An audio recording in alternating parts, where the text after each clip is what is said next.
Hey, hello again. How you living? Welcome to the Halloween edition of Void Signal. I am your host, Brian Prime, and I always loved Halloween growing up, and movie marathons and Halloween specials and things like that always helped me feel less alone, even if I was just staying in by myself and watching movies. So if you are sharing some of your holiday with me, thank you so much for listening. It is a pleasure to spend some time with you, and I hope you are entertained.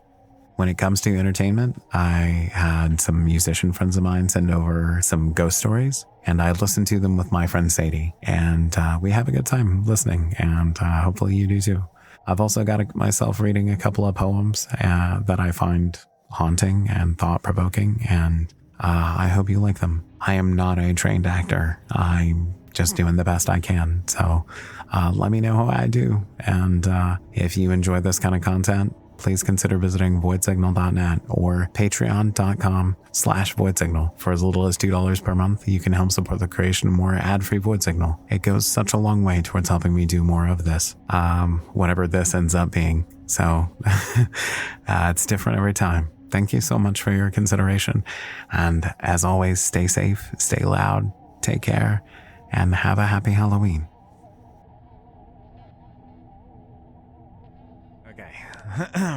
Welcome to Void Signal, the Halloween special. So for this segment, we are going to listen to a couple of ghost stories that have been submitted over to me. I'm very grateful for the 2 stories that I did get. Shout out to not only Mary Shear, but also to Alex McKay. And so joining me for listening to these little ghost stories is Sadie Kins, my Void Signal community member. And yeah, thank you, Sadie, for joining me for this part. Yay. So good. Okay, are you excited to listen to this first ghost story and see how are you like in the Halloween spirit? I am in the Halloween spirit. I want to listen to all the stories. So we will go ahead and start with this first story from Alex McKay. I have not heard these, so we'll be experiencing these together. Yeah, he records as Lewdo Zlex. He's from Washington, and yeah, anyway, are you ready, Sadie? Yes, I is. Here we go. Hello, Void Signal listeners. It's your old pal Lewdo. I'm going to tell you a couple ghost stories today, the setting of which is the Maltby Cemetery. Go on Google and Maltby Cemetery, Woodinville, Washington, and it should pull up a good number of articles about it on paranormal sites. So the big attraction to this particular cemetery was a set of steps that's now been filled in with cement, because just got tired of people going up there. And so the few variations were, you stand at the top of the steps and you go down 12, you go down 13, come up 12. And it was, you had to sell your soul and you could see yourself in hell as you got to the bottom, and, all kinds of wacky, supernatural shit. Other things that have been reported in it are grave sites rearranging themselves, where people would say they'd go, during the day and visit. And then when they go back, the site, the marker they saw, it would be in a different position. There's reports of a couple different apparitions. Your general spooky vibe stuff, cold spots, the feeling of being watched, as you were leaving, the feeling of something following you, that kind of stuff. So these particular stories are a couple times that I trotted up there, one time by myself and another in a group, and didn't even actually make it up just because the vibe just got too a bit much. So this first time, it was when I was 17, and was going to meet a group of people up there. And I got there late, and so I guess everyone had already headed up. So I started walking up the path, and, as I'm walking, it's dark, and just got this little shitty flashlight. And I'm walking, and then it just kind of really got noticeably quiet, and just that kind of, kind of cold feeling, and like the feeling of being watched. And so, keep pressing on. And then eventually I kind of got to a point where I'm just like, okay, I forget the way where it is here. And I noticed that there's lightning storm happening. no thunder, but I'm like, well, there's a storm anyway, so I'm just going to turn around and, lightning storm, walk back down the path. And as I get back down there, I run into the group of friends that I was supposed to meet up there and, somehow must have missed each other. And, as I'm, come back out, and I'm just like, hey, did you guys see that lightning storm? That was crazy, huh? And they're just kind of like, what storm? So that kind of leave me feeling a little bit spooked, so to speak. But, it was different. And then let's see, a few years later, got a group of people going up, including my drummer from Pill Brigade, Bert. And the same story, we're walking up again and again, and then just cold. But and that feeling of just eyes on you, just out of sight, just staring, and just this, real heavy feeling of, as we continue to go up, this path again, and just this kind of uneasy feeling of, something not wanting you to be there.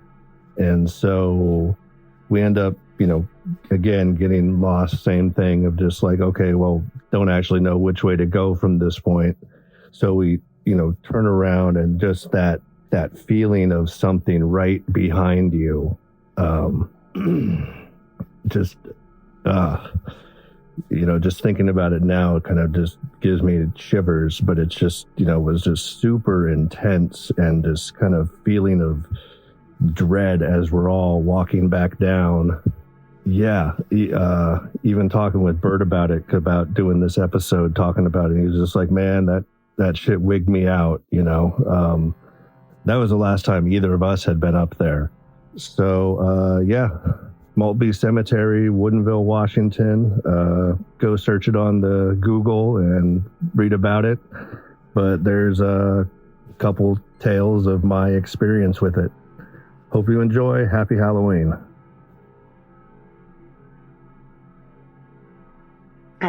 I know, me too. What did you think of Alex's story? I want to climb those stairs. Yeah, I'm intrigued. It's like a thing I want to experience for myself, I guess. I mean, too bad they covered them up or whatever they did, because how I would be enthralled to count the steps that I walk up and then the 12 that I walk down. Like, what just happened? Like, yeah. Where did I go? So you're excited by that? You're like, oh, fuck yeah, let's go experience the weird thing myself. Yes. And maybe that's, well, he even said they got tired of people going up there. Yeah, sure. Doing that. Why not? Yeah. Have you ever had that experience, though, or that sensation of having eyes on you and feeling watched when maybe there was no reason? Yes, but it was when I did not live with my mom. I did feel watched, but not in a bad way. Like, he was saying, like, hey, this thing doesn't want you there. And so probably was warding you off that way. With me, it was just not a sense of calm, but just like, okay, I'm being watched, but I didn't fear for it. I have only ever had that feeling once in my life, and I remember it so distinctly because I grew up in the South, and the American South, let me specify. And there was just this one tree that was just like, they have like big Spanish oak trees in Florida, which are beautiful. They grow huge, and they have moss that grows down and hangs off of them. They're gorgeous, but they are haunting to watch, like sway in the breeze and shit. And there was one that was just I want to touch it. It's super cool. Like, it is very neat to touch. I mean, somebody told me like, don't touch it. It's infested with fleas or not ticks or mites or some bullshit. I don't know if that's true or not, but I didn't want to risk it, so I just never touched it afterward. But it was just like soft. It was like dangly, and when the wind would blow, it would like, it was beautiful. It was gorgeous. It's like maybe algae like in the water, but like in the surface. Yes. Yeah. It was just like that, but big, beautiful trees.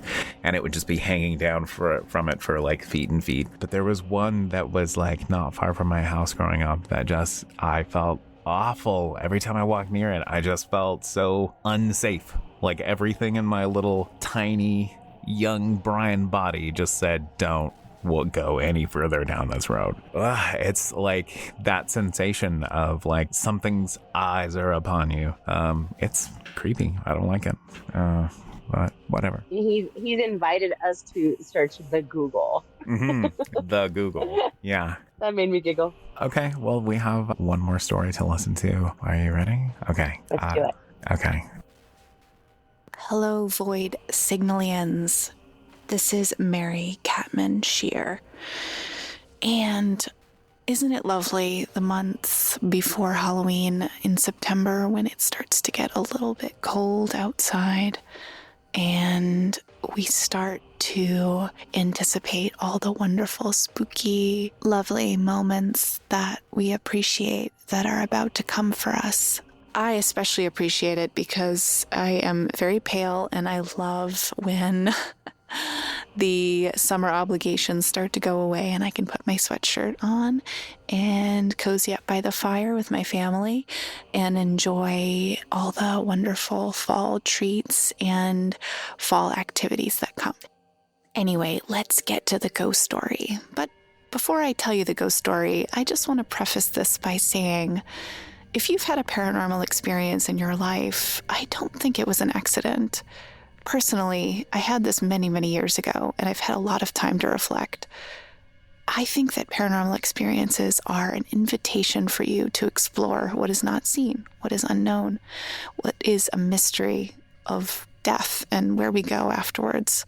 I think that all of these little experiences in life lead us down chasing intrigues that are appropriate for our development and growth as humans, as souls. And I think that they are not to be seen as scary, but maybe to be seen as an invitation to open a door. My ghost story starts, 20 years ago. I was in high school at the time. We lived in a house that was my second house with my family, and it was a 3-floor house. So we had a basement, a first floor, and a second floor in the house. And there were times, throughout me living there where, I would maybe fall asleep in the first floor living room area and I could just hear like walking downstairs at night.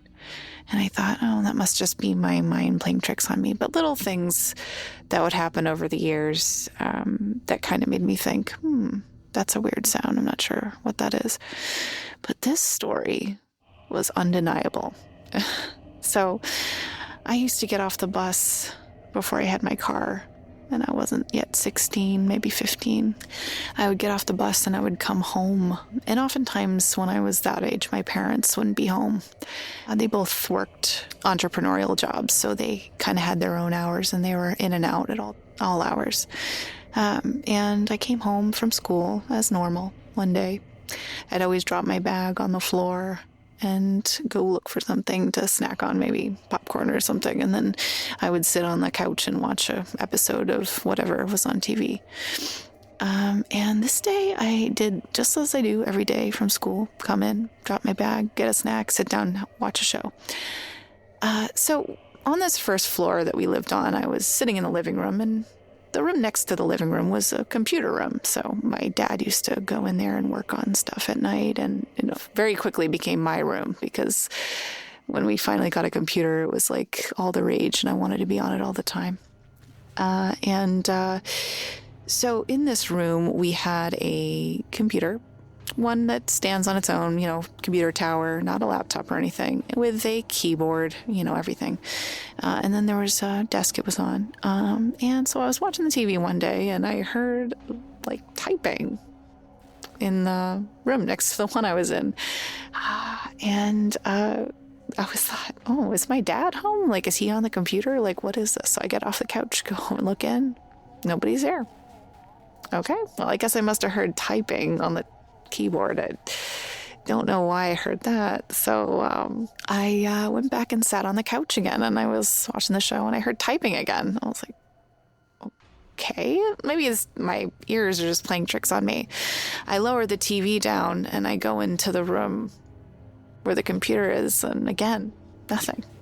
So I said, this is so strange. I feel like I'm hearing this typing. So this time I wanted to be a little more strategic about it because my mind was reeling. I'm like, I keep hearing this typing and I don't know what it is. So I confirmed there's nothing in the computer room. I decided to do something ridiculous and I sort of hid outside the door frame. So, where the door closes, I kind of put my body up against the wall. And I was like, I'm going to sit here for a minute and listen. And sure enough, the typing started. And I looked in the room really fast and it stopped when I looked in. And yeah, I had confirmed at that moment that whatever was typing in there was not there. Like it was, I don't know. Like to this day, I have zero idea. And once I hid my body outside of the door frame and heard the typing and looked in and saw nothing, you had better bet I bolted myself from the house and I waited outside on the steps until my dad came home and told him what had happened. And yeah, I knew at that point there was something in the house that I couldn't see, and it was, I don't know what it was doing. I don't know why a ghost would be typing, and I don't know why I had that experience. But what I can tell you is that from all the little strange things that have happened to me in my life has led me down, many routes of research and trying to figure out these kind of weird things that happen to people and what they may be. I can offer you a theory. I don't think that anything that you ever experience that is paranormal, or you see a UFO or something like that, I don't think those things are happening far from where we are. I often question a human's capability to understand space and time. I do think that there are many universes, and I do think they are simultaneously overlapping with ours, whether or not we can perceive them or not, whether our eyes or our ability to perceive vibration is probably pretty low. And I think sometimes we have moments where we can, and I think that's when we observe what we are seeing. But I don't think those things are happening separately from us. I think we're probably surrounded by a lot of different energies we can't see all the time. And sometimes we're lucky enough to catch just a beat of a different world around us. Anyway, I hope you liked my ghost story, and I hope that you have one of your own, because it was very enlightening for me. And I hope that you all enjoy the fall season and all of the mystery as the seasons change, and all the beauty of the trees, if they're changing near you. They are changing near us now. And I hope that you enjoy the spooky mysteries of what we don't know and how fun that is. And yeah, happy Halloween, everyone. Oh my God, the spooky mysteries that we don't know. I love that. I just want to jump in and say she put me with her words. Mm-hmm. I like how she painted the story, and it also gives like whoever is listening, like, not an excuse. It's giving them, or maybe the opportunity, or because there's always like, I don't want to say this. I think you guys asked me like, oh, did you guys like ever discuss like what was happening to you? Like, no, we don't, because we're afraid that we're going to get made fun of, or we're going to be called crazy, or we're going to be like something. And the way she told her story, it's like made it acceptable to be susceptible to maybe believing like, hey, I don't know everything that's around me. Like, I'm not the only sentient thing on this planet. And how she said that it's lifting the veil momentarily, like capturing a moment that could be happening. And you know what? If we are hearing and possibly seeing things that we can't explain, maybe we're those things too. Yeah, sure. in somebody's reality. Yeah. I agree. Thank you, Mary, so much. Beautifully told. I do quite like these, and agree with the sentiment of, try and appreciate whatever it is that you experienced, right? Like, maybe it's a scary thing, and maybe it sticks with you forever, and it makes you re-examine something someday. I don't know, but try and just conceptualize it, understand it, I guess. I don't know. Yeah. Thank you so much, Mary. That was so beautiful. I liked it. Yeah, I thought that you might, because it sounds like you very much agree with Mary's viewpoint on this, I guess. Yeah, I'm not out there to change anyone's mind. It's my experience, and all I could do is share it to the best of my ability. And if I can take you there with my words, then you're welcome. You know?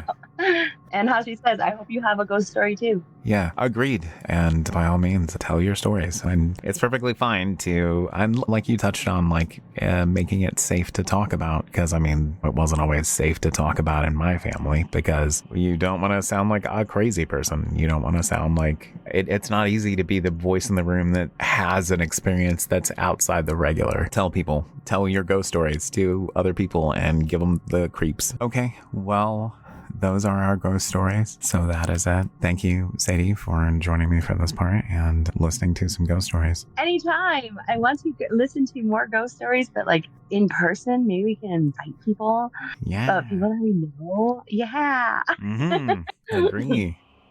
Okay. Goodbye forever. Goodbye forever.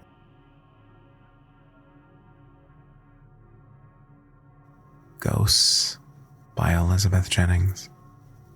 Those houses haunt in which we leave something undone. It is not those great words or silence of love that spread their echoes through a place and fill the locked up, unbreathed gloom. Ghosts do not haunt with any face that we have known. They only come with arrogance to thrust at us our own omissions in a room. The words we would not speak they use. The deeds we dared not act they flaunt. Our nervous silences they bruise. It is our helplessness they choose, and our refusals that they haunt.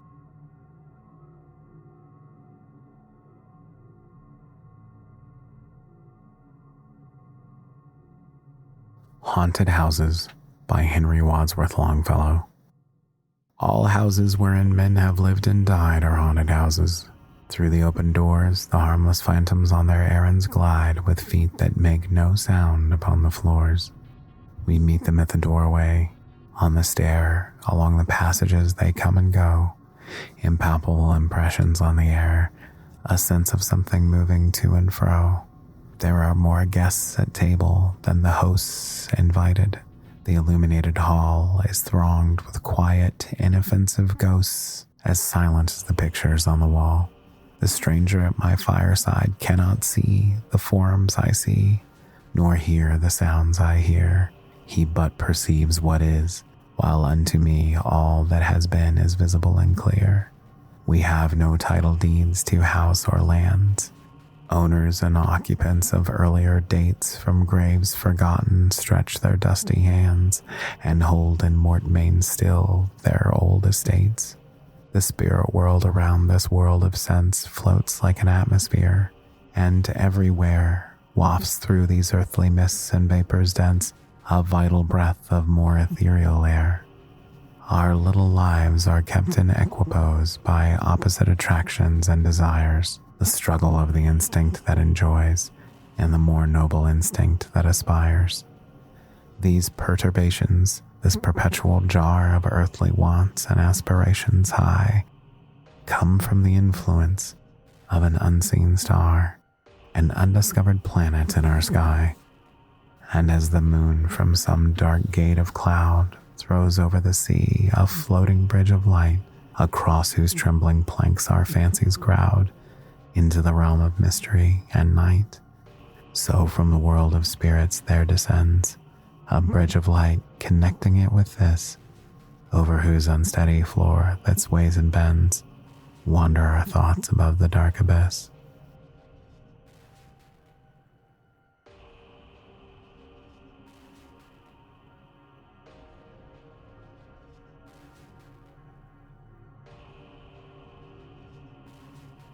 Tichborne's Elegy by Chidiok Tichborne.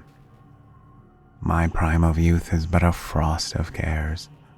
My feast of joy is but a dish of pain.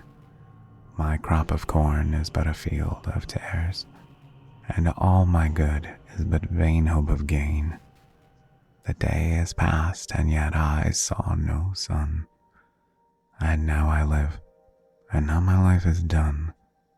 My tale was heard, and yet it was not told. My fruit is fallen, and yet my leaves are green.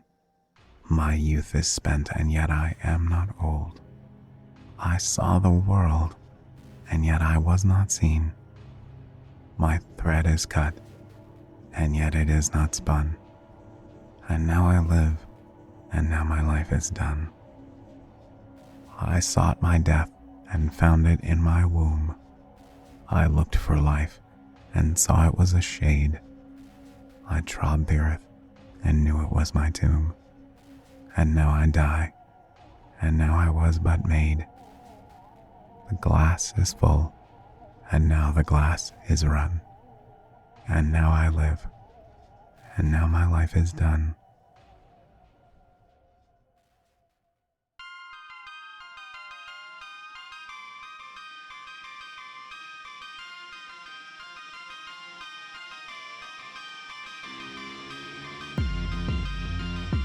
Void Signal intro and outro courtesy of Processor. Visit processor2.bandcamp.com for more Processor, and visit voidsignal.net to help support the creation of more Void Signal. Stay safe, stay loud.